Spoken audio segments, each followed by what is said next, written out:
My heart felt as if it were being squeezed by an invisible hand. I jolted upright from the bed, my forehead drenched in cold sweat. Outside the window, the sky was just beginning to lighten, and a sliver of grayish-white light slipped through the gap in the curtains, illuminating the red appointment registration book on the nightstand. Lu Jingshan and I had specifically gone to the Civil Affairs Bureau to get it yesterday.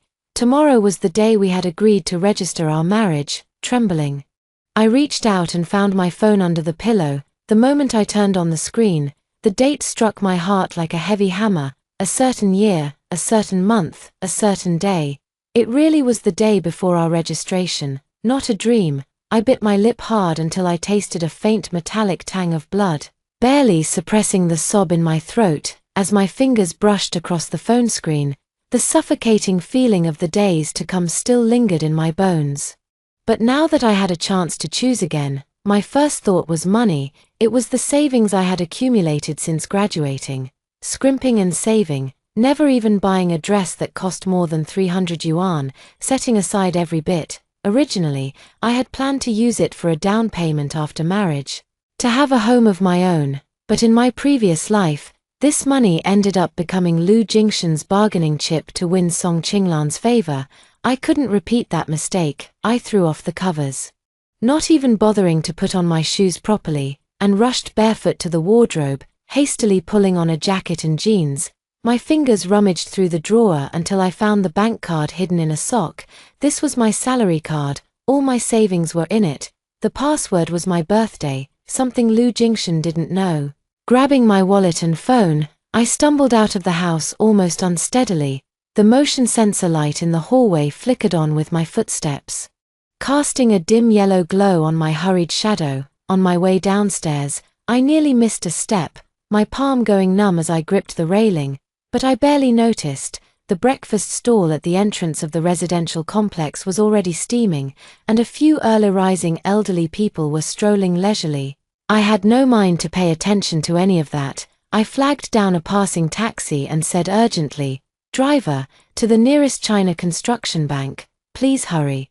The taxi driver grunted in acknowledgement, stepped on the gas, and the car sped off. Sitting in the back seat, I clutched the bank card tightly, my palms sweaty, with only one thought in my mind: faster, even faster. I had to transfer all the money before Lu Jingshan woke up. I didn't know if he was awake yet, or if he would suddenly contact me. Last night, we had still been on the phone. He said he would wake up early today to buy me my favorite soy milk and fried dough sticks.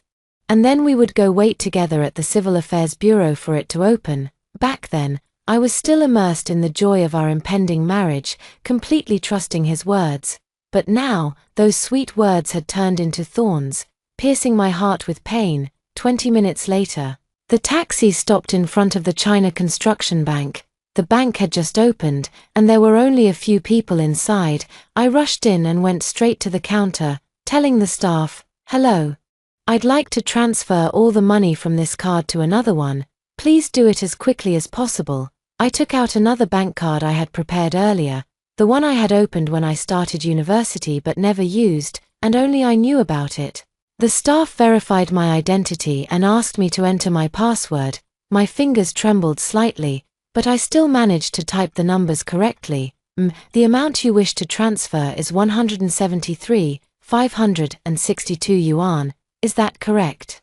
The staff member looked up and asked, "Yes, transfer all of it, not a single cent left," I said firmly. Watching the amount on the screen gradually decrease until it finally hit zero, I felt a wave of relief wash over me. The staff printed out the transfer receipt, but I didn't even glance at it. I folded it, put it in my wallet, and turned to leave. As I stepped out of the bank, the sun had already risen, casting warm golden rays over me, yet I felt a chill all over.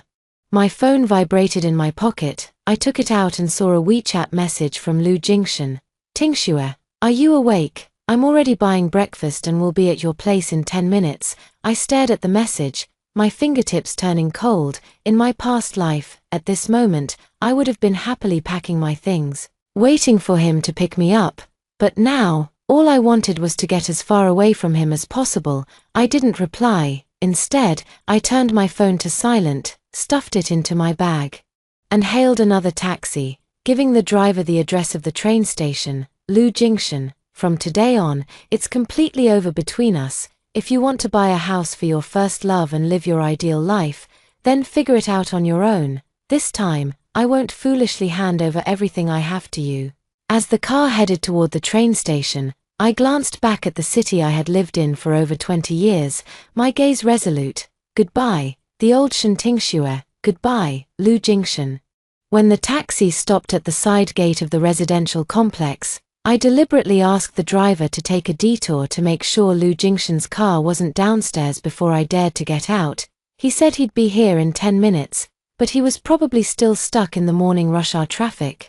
I had to make the most of this limited time. As I rushed into the hallway, my heart was pounding so hard it felt like it might shatter my ribs. I fumbled for my keys, my fingertips trembling as I tried to unlock the door. It took 2 attempts before the lock finally turned. The apartment was exactly as I had left it last night. My wedding dress from yesterday draped over the sofa, the pale pink lace glaringly bright. I didn't even glance at it. Heading straight into the bedroom to pack, there was no time to waste. I needed to keep it minimal. Opening the closet, I grabbed only 2 sets of clothes and stuffed them into my canvas bag. From the bottom drawer, I dug out my ID card, household register, and 2 bank cards with the recent transfers, tucking them securely into an inner pocket. I didn't touch any makeup or jewelry. Those were unnecessary luxuries. In my past life, I had been held back by so-called traces of a settled life. This time, I was traveling light. Before I could even zip up the canvas bag, my phone started vibrating wildly. On the screen flashed the name Lu Junction. I hesitated for 2 seconds, then hit decline. Almost instantly, his WeChat messages flooded in. Tingshue, why aren't you answering? I'm downstairs and don't see you. Are you not home? Where did you go? Breakfast is getting cold. Reply to me, quick. 3 messages popped up in quick succession. The urgency in his words reflecting his usual need for control. I took a deep breath and quickly typed out a lie. I'm sorry, my grandmother suddenly took a turn for the worse. My mom just called me in tears, and I'm already on my way to the train station to go back to my hometown. I didn't overthink the excuse. My grandmother lived in a neighboring province. Close enough to be plausible but far enough to keep him guessing. To make it more convincing, I added, it was too urgent to explain in detail. I'll contact you after I've dealt with things here.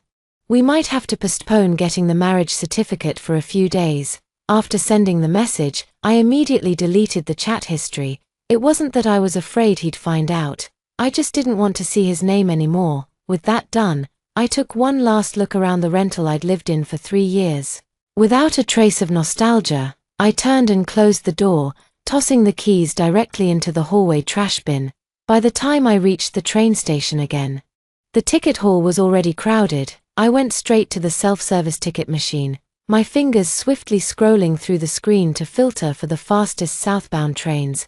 My eyes landed on a high-speed train departing at noon, bound for Shenzhen, with only a few second-class seats left. Without hesitation, I paid for the ticket, printed it, and clutched it tightly in my hand. With 2 hours until departure, I found a seat in a corner, hugging the canvas bag to my chest as if it held my entire life's worth. My phone vibrated a few more times. Still messages from Lu Junction. He asked for my grandmother's specific address, saying he wanted to go with me, and that he had already prepared everything needed for the marriage registration. So we couldn't delay. I didn't reply anymore and turned off my phone. Rather than dealing with his questions and having to lie, it was better to cut off contact completely to avoid complications. I knew Lu Junction too well. Once he became suspicious, he would do everything in his power to find me. I had to board the southbound train before he realized what was happening. The waiting time felt excruciatingly long, every minute and second dragging on. I didn't dare move around. Just kept my head down, pretending to look at my phone while actually keeping an eye on my surroundings, afraid that Lu Junction might suddenly show up. Only when the announcement for boarding came over the loudspeaker did I finally breathe a sigh of relief, following the crowd toward the ticket gate. After the ticket inspector checked my ticket and ID, I quickly stepped onto the platform and found my seat, Just as I stowed my luggage, the train slowly began to move.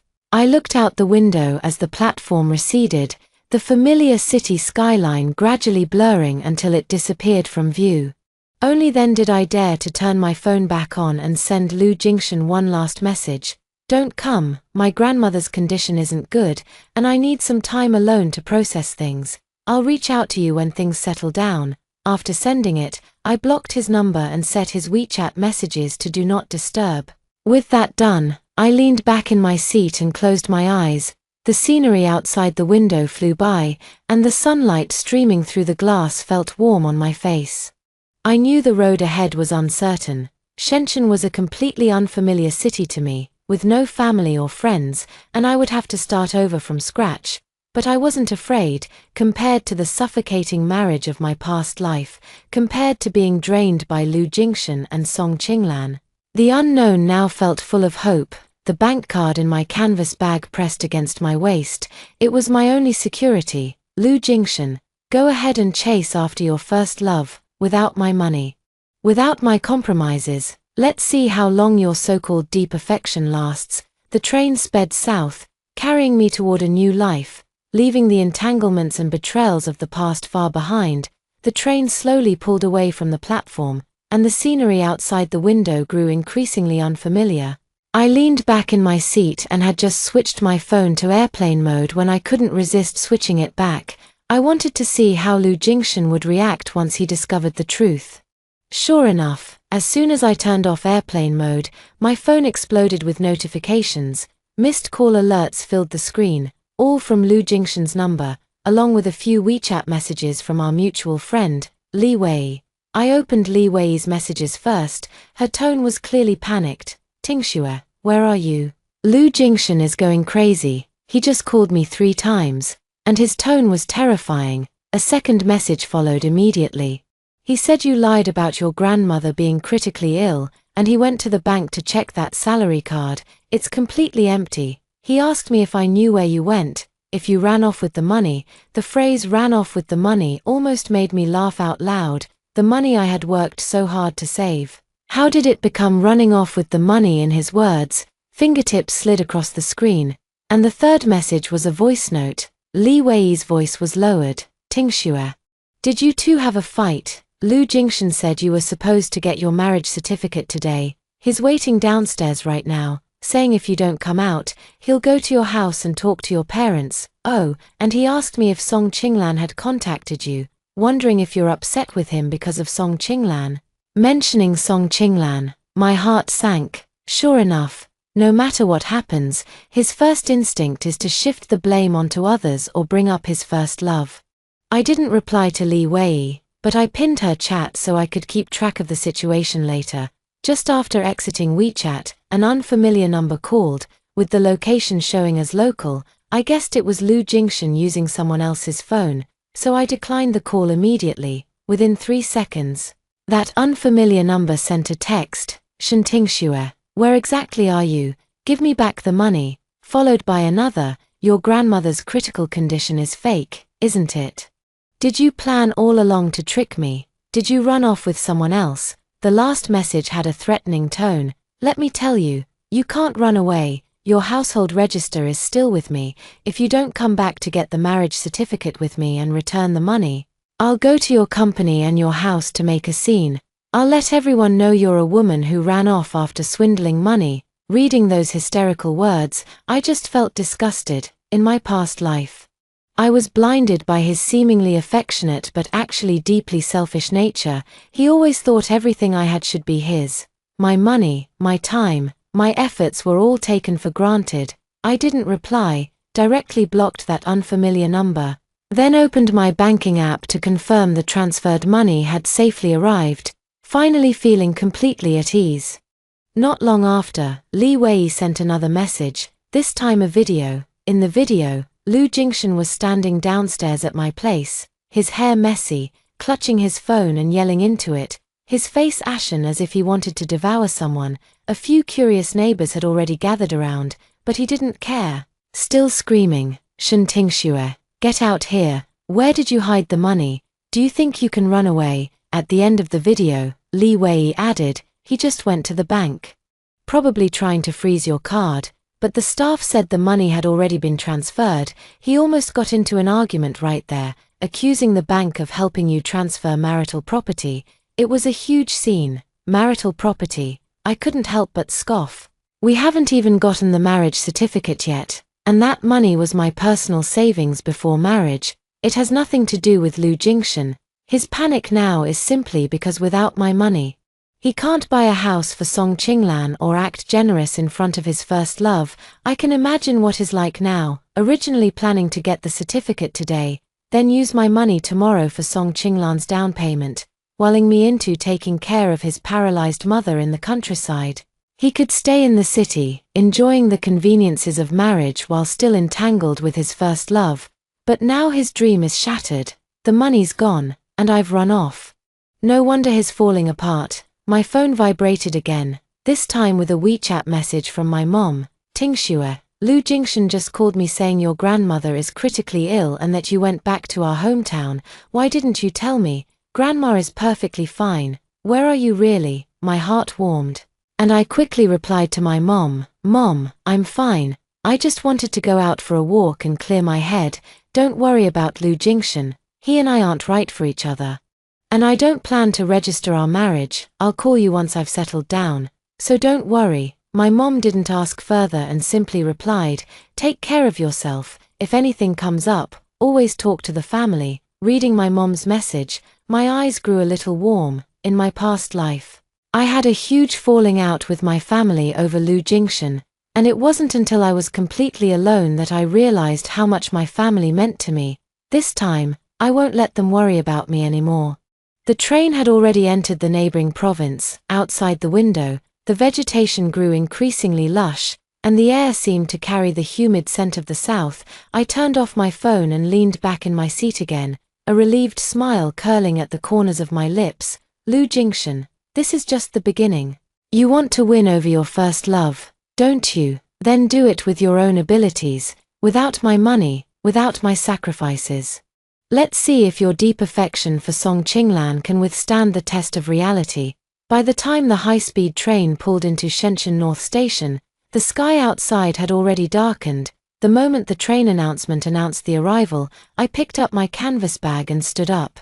Feeling the bank card inside the inner pocket of my bag, I felt a little more at ease. Stepping out of the station exit, the warm, humid evening breeze hit my face, carrying an unfamiliar scent of grass and trees, completely different from the dry winds of the north.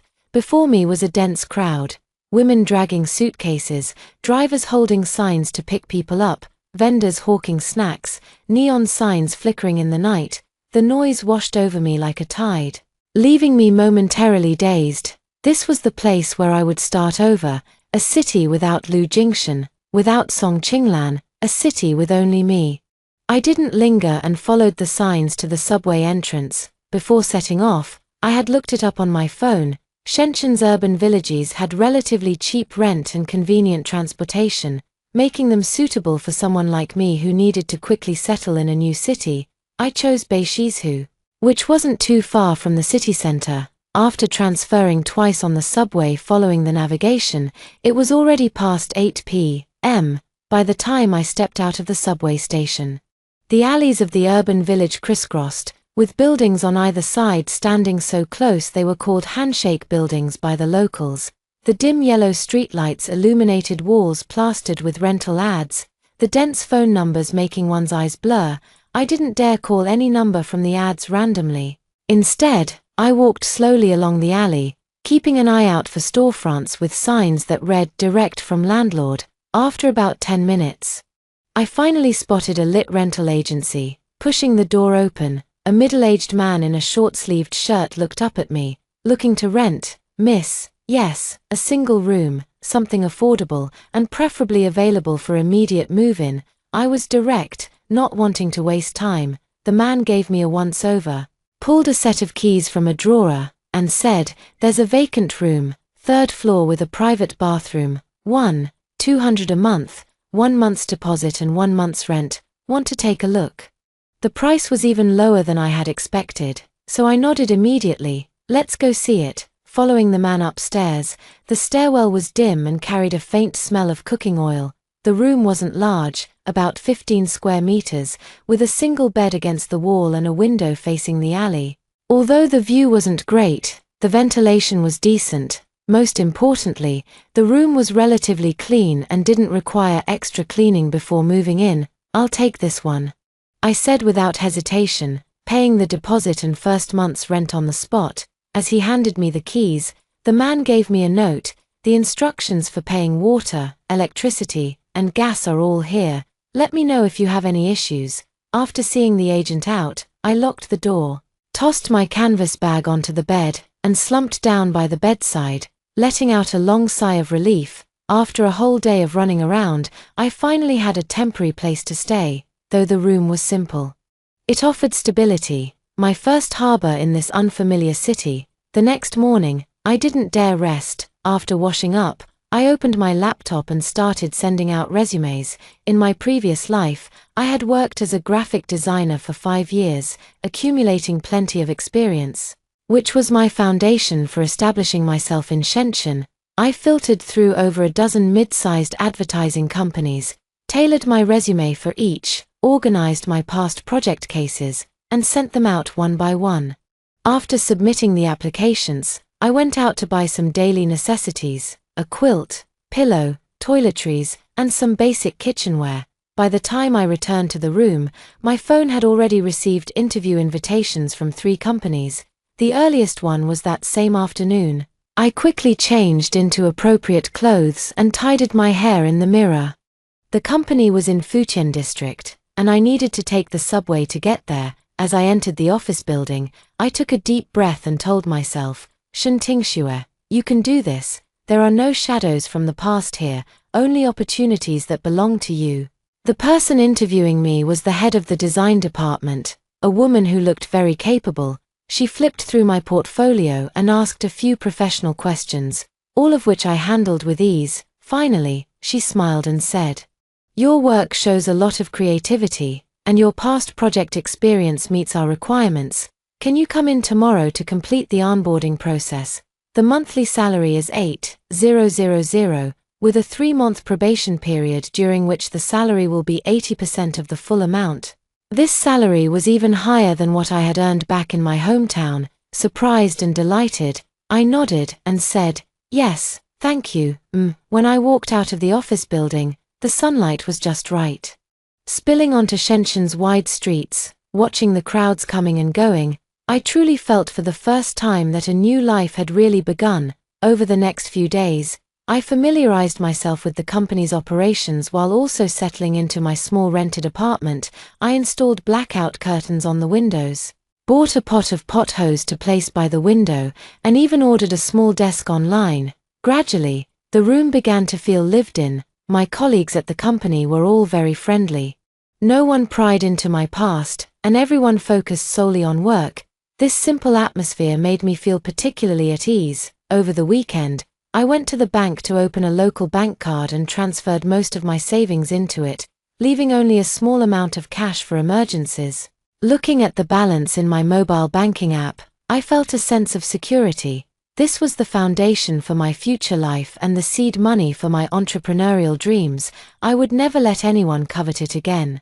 Lying in bed at night, I gazed at the city lights outside the window, a smile unconsciously forming on my lips. Lu Jingshan was probably still worrying about money, right? Maybe he was scrambling to gather funds to buy a house for Song Qinglan. Or perhaps he was already being cold-shouldered by Song Qinglan because of his lack of money. None of that had anything to do with me anymore. What I needed to do now was work hard, accumulate experience and wealth, establish myself in this city, and live the life I wanted. Shenzhen's nights were vibrant, and my future would only shine brighter than this city's dazzling nightscape. When I returned to my rented apartment after work and had just put the groceries I bought into the refrigerator, a message from Li Wei popped up on my phone, a long voice message. Her tone full of schadenfreude. "Tingxue, you have no idea how miserable Lu Jingshan is right now." Li Wei's voice was hushed but couldn't hide her excitement. "He's been acting like a madman these past few days, borrowing money everywhere. First, he asked me for 50,000, saying he needed it for the down payment on a house for Song Qinglan. Where would I get that kind of money? I turned him down flat. Then he went to several of our mutual friends, but no one was willing to lend him anything. You know how it is. Everyone knows about his obsession with Song Qinglan. Who would want to throw their money into a bottomless pit like that? I leaned against the kitchen doorframe, picking vegetables while listening to the voice message, my hands never stopping, and my heart barely stirred. He went back to his hometown to ask his parents for money. Li Wei's second voice message continued, but his parents scolded him, saying he was out of his mind for not going through with a perfectly good marriage and instead spending money on his first love. His mother, who was already in poor health, got so angry she ended up in the hospital. In the end, they only gave him 20,000 yuan and told him to hurry back and apologize to you, to win you back, 20,000 yuan. I couldn't help but raise an eyebrow. In my past life, he bought a house for Song Qinglan and paid a 200,000 yuan down payment in one go, 170,000 of which came from my savings, while he only contributed 30,000. Now, without my money, he could only scrape together 20,000. Not even enough to cover a fraction of the down payment. The funniest part is yet to come. Li Wei's voice was tinged with laughter. This afternoon, while I was out shopping, I actually saw him at the sales office of a downtown property. He and Song Qinglan were standing next to the model, clutching an envelope, probably that 20,000 yuan. Song Qinglan pointed to a 120 square meter apartment and asked him when he could pay the down payment. Guess what Lu Jingshan said? He told Song Qinglan to wait a little longer, that he'd soon have the money, and promised her a big house in the future. I stopped picking vegetables and imagined the scene. Lu Jingshan wearing his best suit, probably trying to impress Song Qinglan, but the little money in his hand was nowhere near enough, and the embarrassment on his face was impossible to hide. And Song Qinglan, who had always been materialistic, how could she tolerate such a gap? As it turned out, Song Qinglan lost her temper on the spot. Li Wei's voice rose slightly. She threw the brochure in her hand to the ground and said, Lu Jingshan, are you playing me? How many times have I told you? My mom insists I must have a house to get married, and now you show up with just 20,000 yuan, expecting me to wait for you. Do you know Mr. Zhong?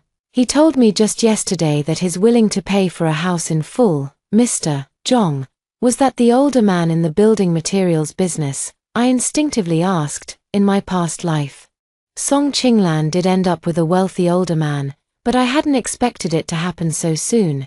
Yes, that's him, Li Wei replied immediately. When Song Qinglan said that, a lot of people around were watching, and Lu Jingshan's face instantly turned as red as a boiled shrimp. He tried to grab her hand and said, Qinglan, my feelings for you are real. Just give me a little more time, and I'll definitely get the money. But Song Qinglan shook off his hand in disgust and said, Don't touch me. If you don't have what it takes, don't try to chase women. You think 20,000 yuan is enough to satisfy me. Take a good look at yourself. The voice message paused for a moment, followed by Li Wei's uncontrollable laughter. You should have seen Lu Jingshan's face. He stood there, completely at a loss, his face alternating between red and white, as if he wished the ground would swallow him whole. Song Qinglan turned and walked away, even telling the saleswoman nearby, Why are poor people like him even allowed to come here? What a waste of my time. Her tone made it sound like Lu Jingshan was utterly worthless. What happened next? I pressed, not out of concern, but to confirm just how right my decision had been. After that, Lu Jingshan just stood there by the model for a long time. The envelope in his hand crumpled from how tightly he was holding it. Li Wei's tone calmed down a bit. I thought about going over to say hello, but he looked so pathetic I didn't dare. Oh, and he just posted on his social media. Deleted it and reposted it a few times. In the end, he wrote, My sincerity was misplaced. I guess he's blaming Song Qinglan. I opened WeChat and clicked into Lu Jingshan's moments. Even though I had blocked him, I could still see his posts through mutual friends. Sure enough, I saw that misplaced sincerity post, with a few clueless friends comforting him in the comments. I sneered and immediately closed the page. misplaced sincerity.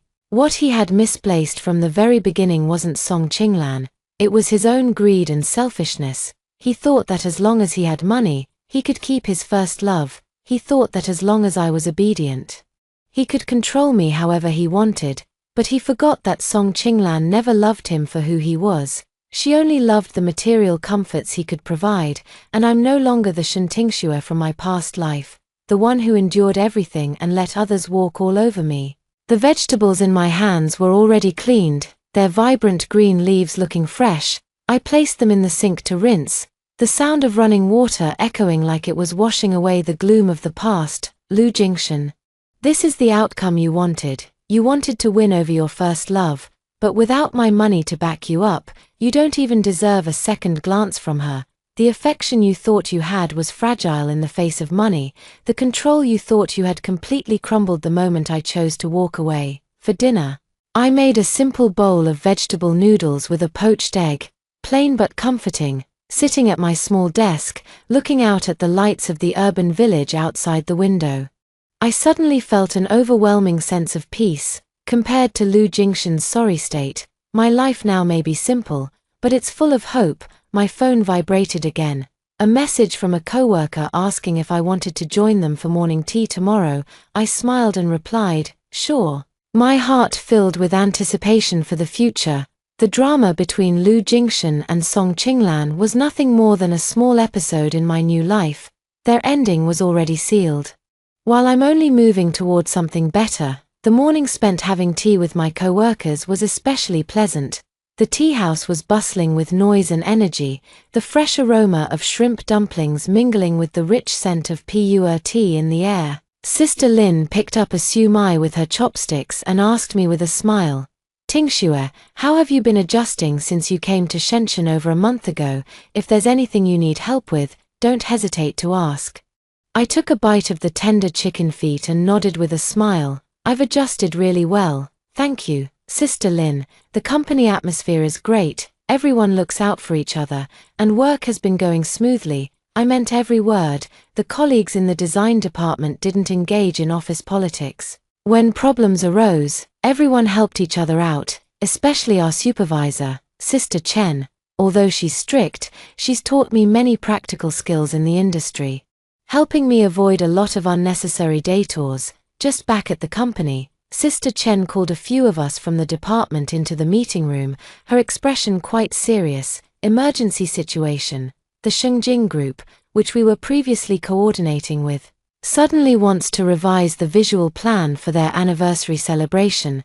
The original submission was scheduled for next Wednesday, but now it's been moved up to this Friday. Moreover, the client explicitly stated that the initial draft was too conservative and needs to break the mold, emphasizing youthfulness and a tech-savvy feel, while still aligning with their brand identity. The meeting room instantly fell silent. Shengjing Group is a well-known major client in the industry. They have high standards and a generous budget, but they're also notoriously difficult to please.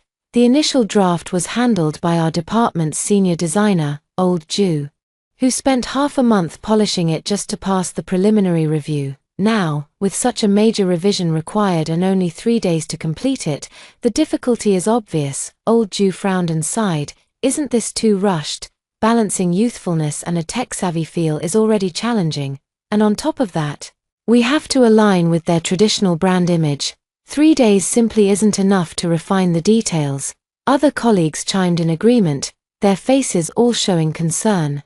Sister Chen looked at me and said, Tingxue, even though you're new, the ideas in the small project proposals you submitted before were quite innovative. Would you like to try getting involved in the core design this time? My heart stirred.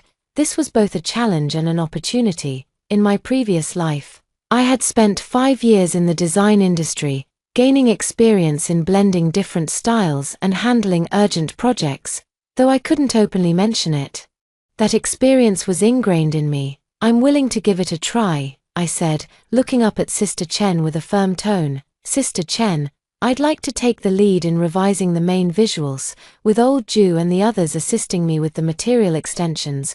What do you think? Old Ju was taken aback for a moment, then nodded and said, sure, Tingxue's design sense is indeed good. Let's tackle this together. For the next 3 days, I practically lived at the company. During the day, I discussed ideas with the team, and at night, I stayed in the office, burning the midnight oil to refine the details. Since the client wanted a youthful feel, I abandoned the traditional red and gold color scheme and opted for gradient blue paired with fluorescent green, eye-catching yet not overly flashy. To incorporate a tech-savvy vibe, I added dynamic particle effects and 3D modeling elements, giving the static posters visual impact. At the same time, I preserved the classic outline of the Shengjing Group logo to ensure it stayed true to their brand identity. On the early morning when the final draft was completed, only Chen Jie and I were left in the office. I sent the proposal to the client, feeling a bit anxious, my fingers unconsciously tapping on the desk. Chen Jie handed me a cup of hot coffee. "Don't be nervous, I've reviewed your proposal. It's far more impressive than the previous versions, and the logic is smooth. The client has no reason to be unsatisfied." As soon as she finished speaking, my phone rang. It was the client's contact person. I took a deep breath and answered the call. A cheerful laugh came from the other end. "Designer Shen, the proposal is fantastic. Our boss took one look and immediately approved this version. The gradient colors and particle effects in the main visual are exactly what we wanted. Youthful yet sophisticated. I never expected you to deliver such high-quality work in such a short time." After hanging up, I couldn't help but exchange a smile with Chen Jie. The exhaustion of the past few days instantly vanished. Chen Jie patted my shoulder. "Well done, Tingxue, you've made a huge contribution this time. I've already applied to the director for a raise for you. Your abilities deserve better compensation." After the company's weekly meeting on Friday afternoon, Chen Jie announced the news in front of the entire department. After careful consideration by the company, Shen Tingxue, who has been with us for 3 months, will have her probation period ended early and will be officially converted to a full-time employee, with her salary adjusted from 8,000 to 16,000. I hope everyone will learn from Tingxue and strive to make breakthroughs in their work. Applause filled the conference room. Old Ju gave me a thumbs up with a smile, and Sister Lin winked at me. I stood up and bowed slightly. "Thank you for the company's recognition, and thank you, Chen Jie and everyone, for your help. I will continue to work even harder in the future." As I sat down, my heart was filled with a sense of stability and joy.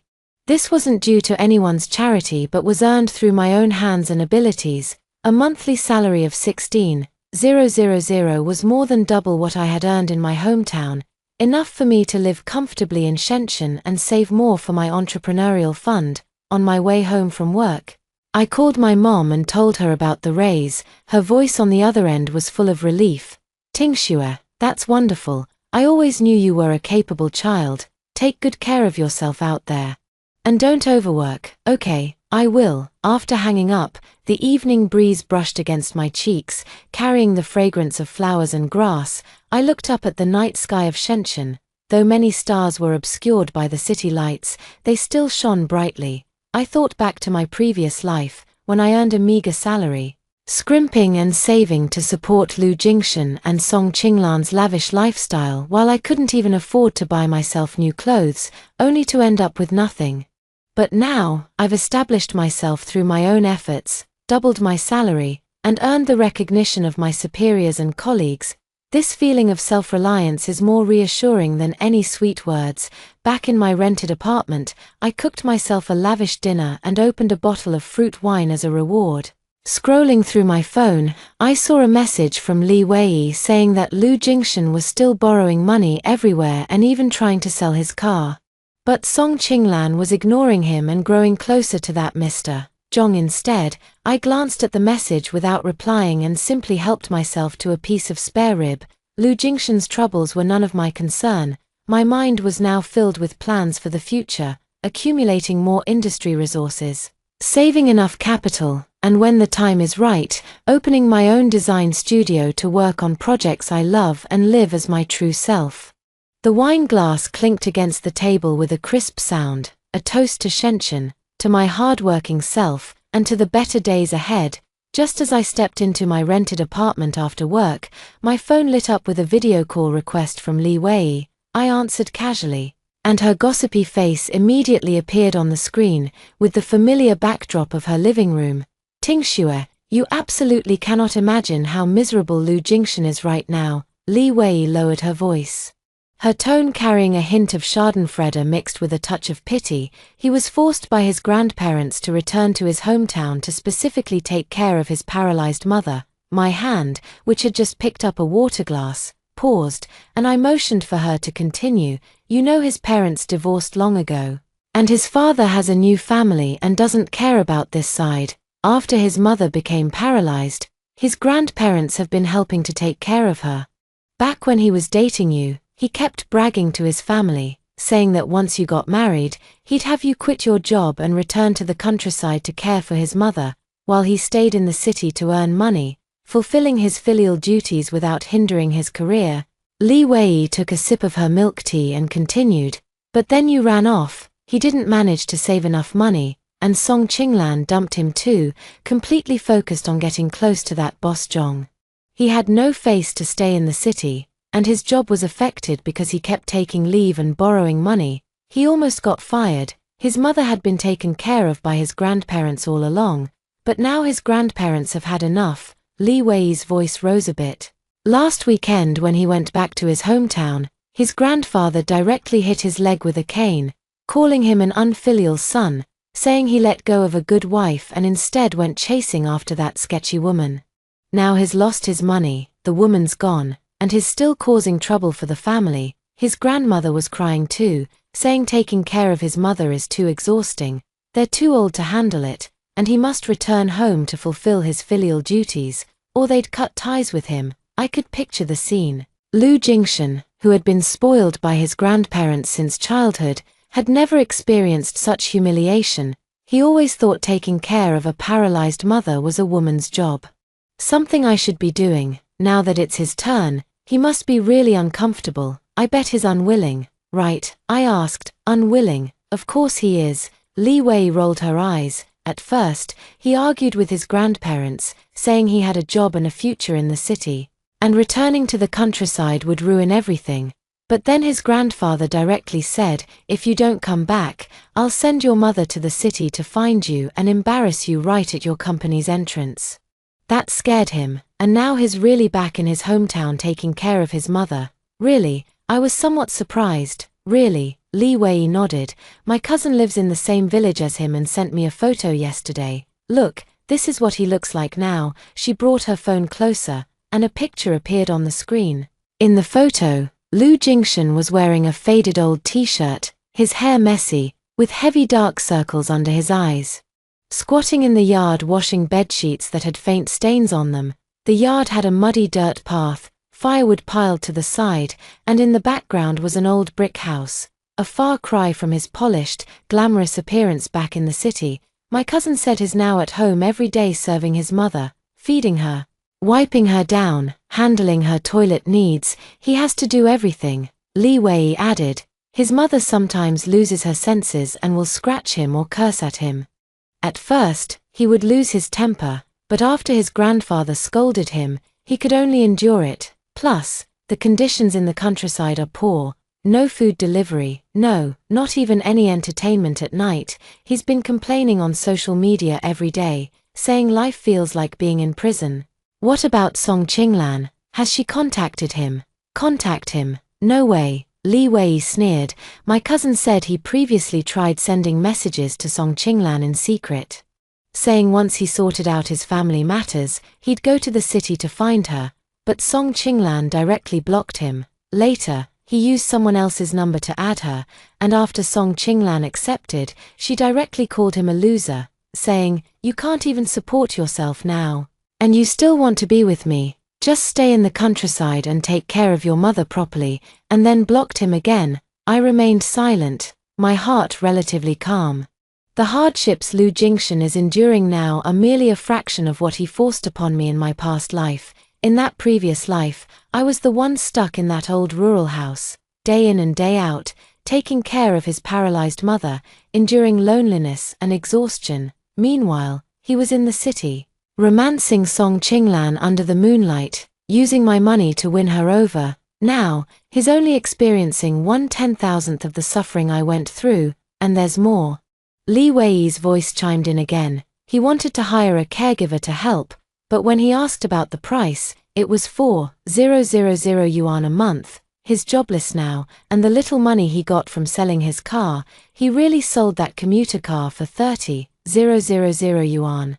Has to be saved for his mother's medicine. He simply can't afford it. He asked his father for help, but his father said, "You didn't listen to me back then, insisting on getting involved with that woman. Now you're reaping what you sowed."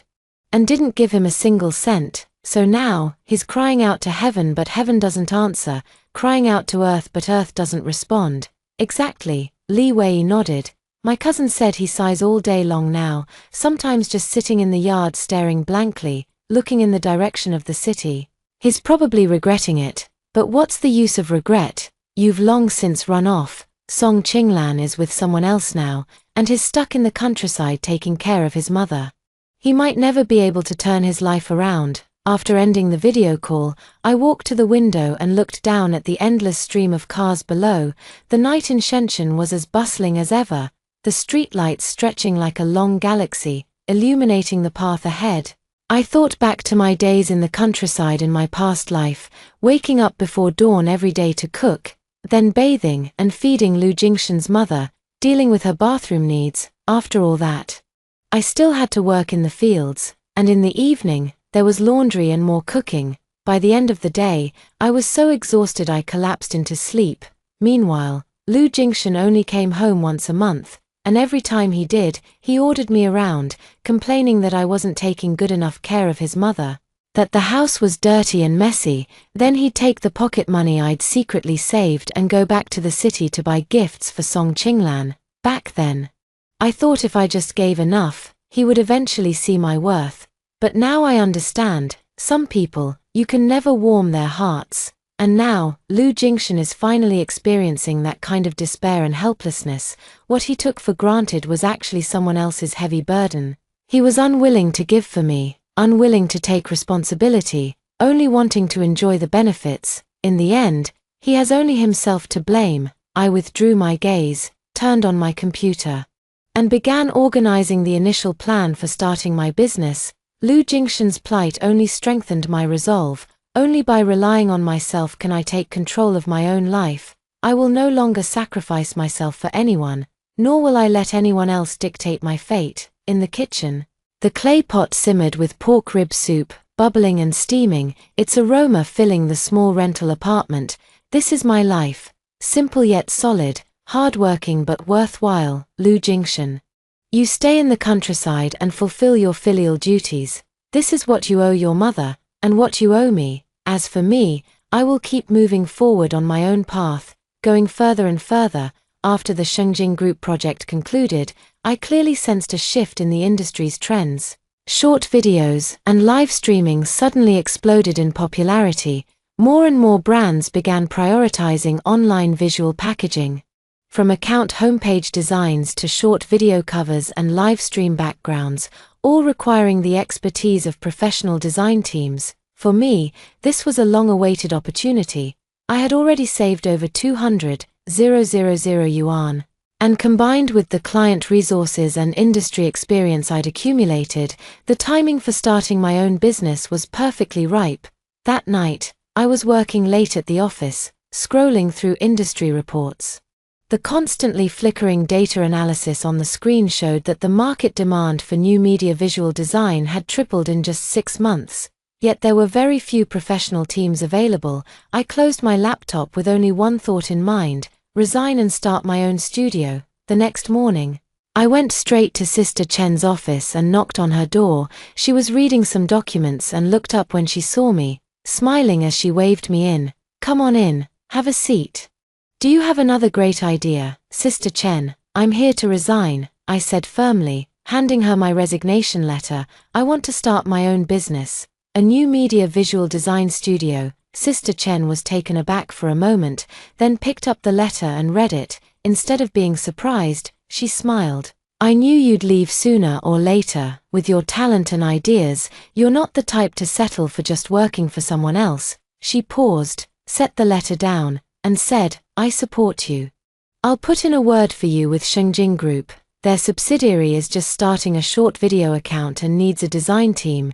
You should give it a try." I felt a warmth in my heart, never expecting that Sister Chen wouldn't try to persuade me to stay but would instead help pave the way for me. "Thank you, Sister Chen.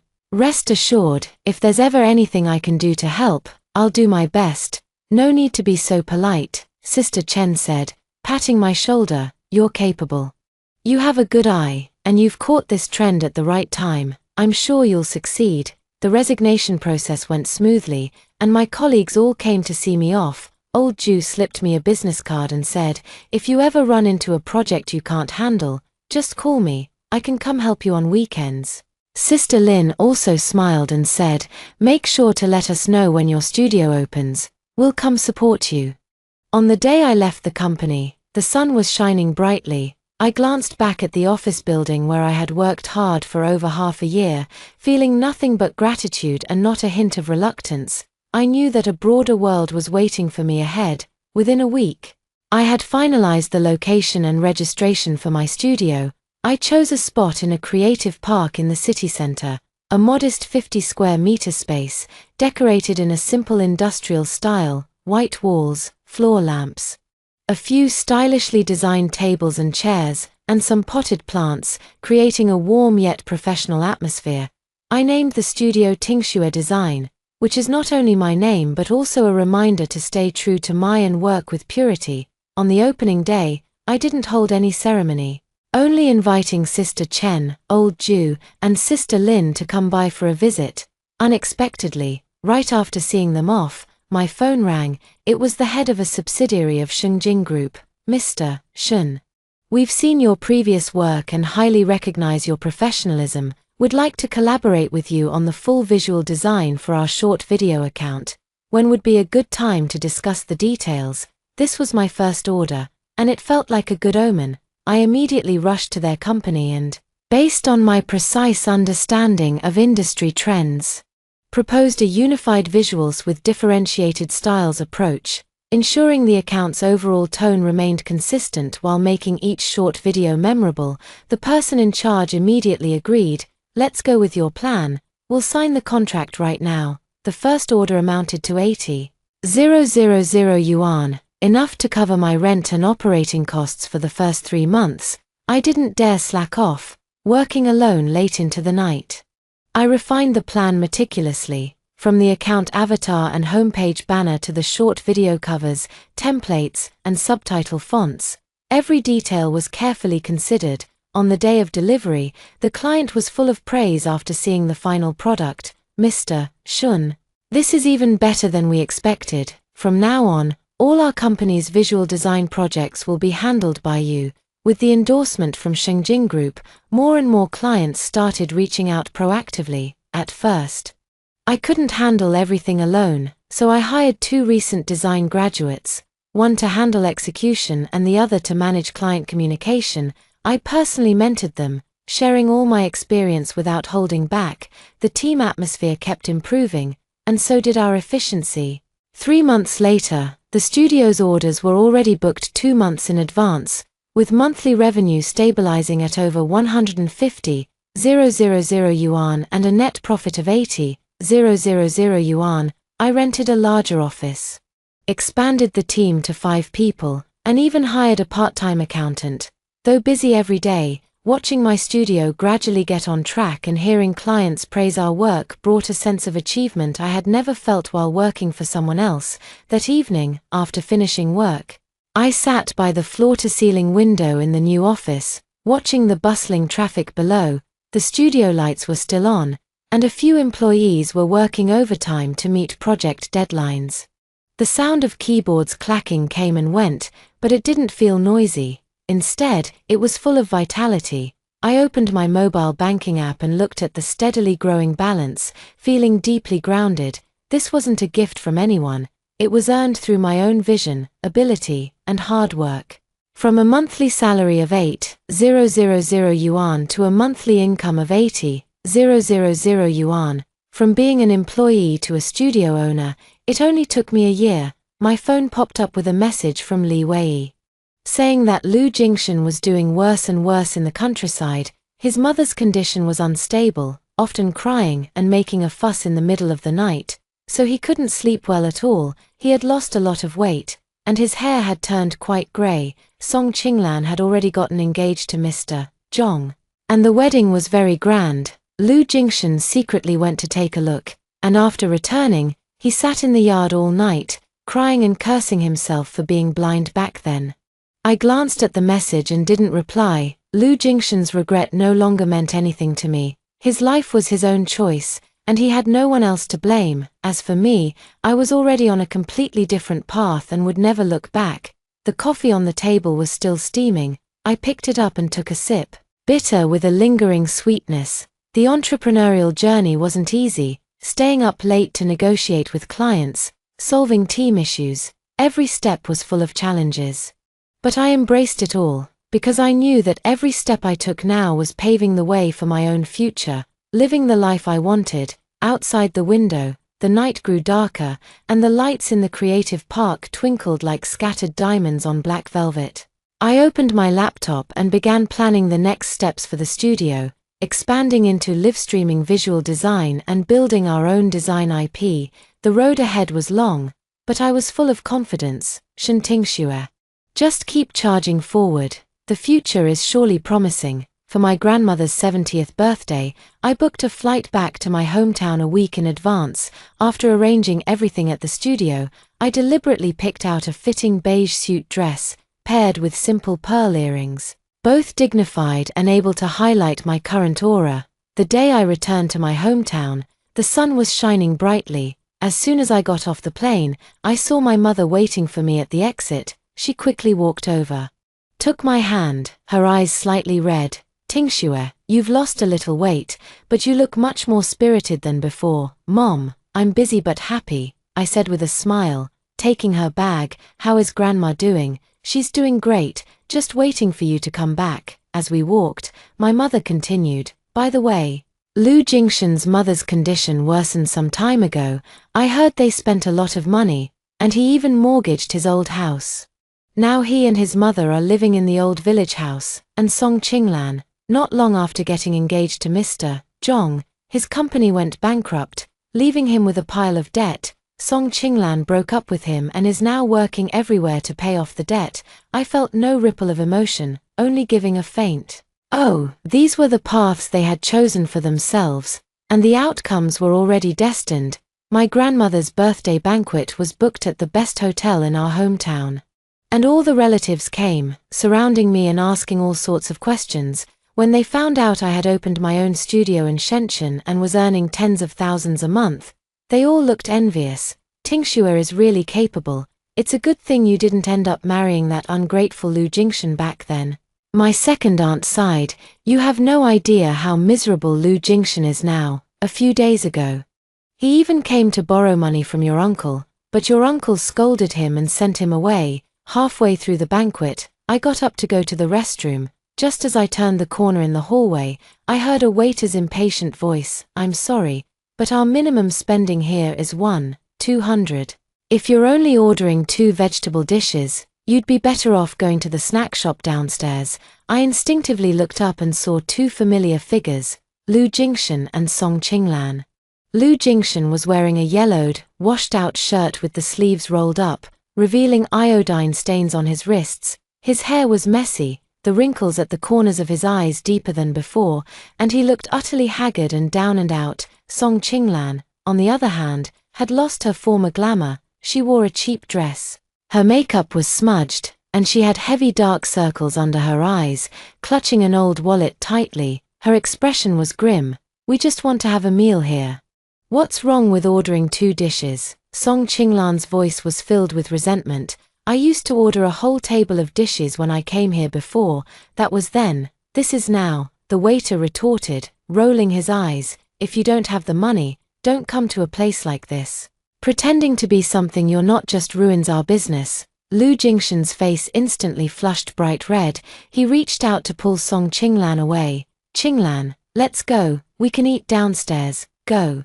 Why should we go? Song Qinglan shook off his hand, her tone sharp. it's all your fault. If you had managed to get the money to buy me an apartment back then, why would I have gone with Director Jong? Now look at us. He's gone bankrupt, and I'm stuck suffering with you. We can't even afford a decent meal. I didn't expect things to turn out like this either. Lu Jingshan's voice was full of grievance and helplessness. I've already mortgaged the house.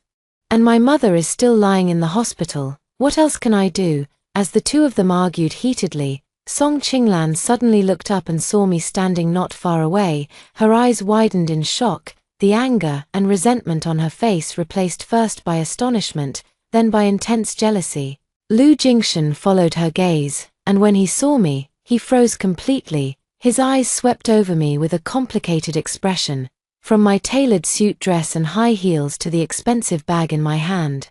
Finally settling on my calm and composed face, he opened his mouth as if to say something, but no words came out. Instead, he instinctively took half a step back, his eyes darting away as if trying hard to hide his embarrassment. I had no intention of getting entangled with them. I simply gave a slight nod as a greeting and turned to leave. Shantingxue, Song Qinglan suddenly called out to me, her voice dripping with bitterness. You're really living the high life now, aren't you? Wearing designer clothes, carrying a luxury bag.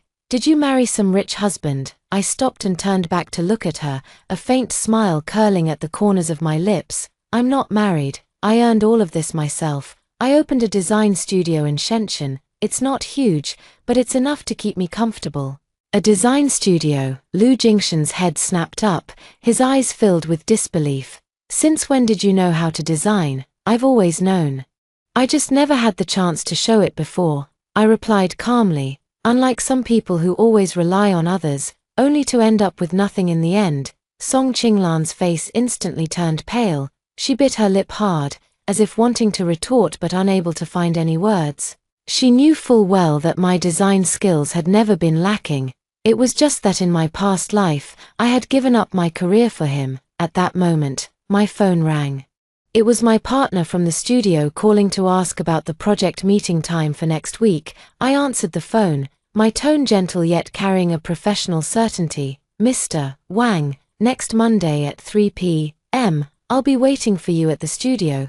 We can discuss the details of the proposal then. All right. No problem. After hanging up, I looked at the two people still standing there in a daze and said calmly, "Excuse me, I need to go back to celebrate my grandmother's birthday." With that, I turned and walked away without giving them another glance. Behind me, I could hear Song Qinglan's furious voice. What's so great about her? It's just a shabby studio she opened. I didn't look back, only allowing the smile on my lips to deepen. True strength never needs to be deliberately flaunted. It naturally reveals itself through composure and confidence. In contrast, back in the private room, the relatives were still chatting animatedly. My mother took my hand and asked quietly, "I saw you talking to Lu Jingshan and Song Qinglan in the hallway just now." "Yes, just a chance encounter," I replied, taking a sip of tea. "They're not doing well now, and they deserve it." My mother snorted. "Lu Jingshan treated you so poorly back then, and Song Qinglan stole him away. Now they're reaping what they sowed. It's karma." I smiled but didn't respond further. Honestly, seeing them in such a sorry state didn't bring me the satisfaction I had imagined. Instead, I felt a bit sad. If Lu Jingshan had cherished me back then and lived a steady life, he wouldn't have ended up like this. If Song Qinglan hadn't been so vain and had kept her feet on the ground, she wouldn't have fallen from the clouds into the mud. After the birthday banquet ended, I followed my mother out of the hotel. From a distance, I could see Lu Jingshan and Song Qinglan still standing at the bottom of the steps in front of the hotel, arguing about something. Lu Jingshan hung his head, looking very dejected, while Song Qinglan chattered on, blaming him incessantly. When they saw us, Lu Jingshan instinctively avoided my gaze, and Song Qinglan reluctantly fell silent. I didn't linger and got into the car with my mother. As the car drove away from the hotel, I glanced at them in the rearview mirror. Their figures grew smaller and smaller until they finally disappeared into the traffic. At that moment, I felt completely at peace. Lu Jingshan and Song Qinglan were merely passers-by in my life. Their fortunes, good or bad, no longer affected me. I had suffered and despaired because of them in the past, But now I had stepped out of that shadow and was living the life I wanted. The car headed home, and the scenery outside the window felt both familiar and strange. My hometown had changed a lot, but the warmth of family remained unchanged. Leaning back in the seat, I watched the trees flash by outside the window. My heart filled with tranquility and happiness. The past was behind me, and the future lay ahead. I no longer needed to dwell on anyone. I just needed to focus on my own life and protect those around me. That was enough. Returning to Shenzhen from my hometown, the studio's business reached a new level. We secured a year-long visual collaboration with a top cosmetics brand, expanded the team to 10 people, and moved into a new 200 square meter office. Outside the floor-to-ceiling windows was the bustling night view of Shenzhen's CBD, with lights sparkling like a spilled galaxy. I no longer needed to stay up late working on proposals. Instead, I spent more time leading team meetings, liaising with clients, and overseeing project quality. In my free time, I would meet up with Sister Lynn and others for afternoon tea or video call my mom to listen to her chatter about trivial matters at home. Occasionally, I would ask about the latest news from my hometown, but I never again brought up the names Lu Jingshan and Song Qinglan. As for their endings, it was my uncle who mentioned it casually during a phone call later. The money Lu Jingshan got from mortgaging his house was quickly spent. His mother's illness fluctuated, requiring long-term medication and hospitalization, which weighed heavily on him.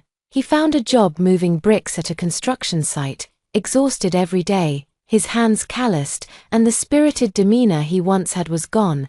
After Song Qinglan broke up with Mr. Zhong, she tried to find another wealthy partner, but her reputation had already spread, and no one was willing to treat her sincerely. She even went back to Lu Jingshan, hoping to make do with him. But they ended up arguing constantly over money. Song Qinglan accused him of being incompetent, while Lu Jingshan blamed her for being a gold digger. In the end, they parted on bad terms. Song Qinglan packed her things and left the village, never to be heard from again. My uncle said that the last time he returned to the hometown, he saw Lu Jingshan buying the cheapest instant noodles at the village store. His hair had turned mostly gray, his back was slightly hunched, and he would lower his head and avoid anyone he recognized, no longer carrying the arrogant air he once had. Hearing these stories, I felt no emotion, neither satisfaction nor sympathy. It was as if they were two strangers, unrelated to me, heading toward the endings they had chosen for themselves. My days were fulfilling and stable. I bought a small apartment near the studio, decorated it in the rustic wooden style I love, and filled the balcony with greenery. On weekends, I cook, read, exercise, and occasionally take short trips to nearby cities. My mom sometimes visits me in Shenzhen. Whenever she sees my home and studio, she can't stop smiling. "Tingxue, you're doing so well now, 100 times better than being with Lu Jingshan." I nod with a smile, knowing deep down that true happiness isn't measured by comparison but comes from inner peace and freedom. I no longer need to cater to anyone or compromise myself to please others. I can freely do what I love and take control of my own life. This feeling is more reassuring than any material possession.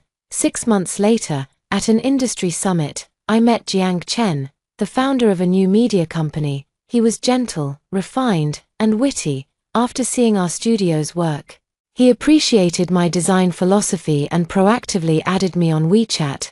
Later, we interacted frequently due to work. He admired my independence and resilience, and I liked his respect and clarity.